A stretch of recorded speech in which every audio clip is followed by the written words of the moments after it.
ఇప్పుడు సోలార్ మీద ఎక్కువ వస్తుంది. ఇప్పుడు మీరు ఇంకొక ఆస్పెక్ట్ ఆలోచించాలి అందరూ, మీరు కూడా స్ట్రాంగ్గా.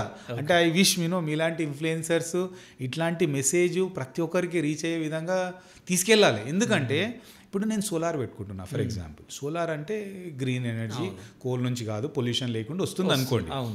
మీరు ఇక్కడ అంత వేస్టేజ్ పెట్టుకొని సోలార్ నుంచి జనరేట్ చేసింది ఈ వేస్టేజ్కి అయిపోతే, ఫస్ట్ ఆఫ్ ఆల్ మీరు వేస్టేజ్ని ఆప్టిమైజ్ చేయాలి.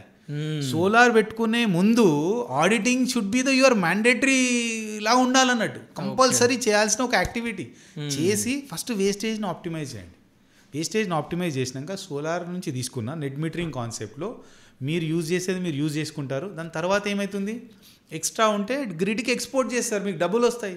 ఓకే, వేస్టేజ్ని ఆప్టిమైజ్ చేయండి కదా. వేస్టేజ్ని ఆప్టిమైజ్ చేయకుండా సోలార్ నుంచి తీసుకున్నా కానీ మీకు ఎక్కువ ఎంతైతే రిజల్ట్ రావాలో అంత రాకపోవచ్చు. అర్థమవుతుంది కదా.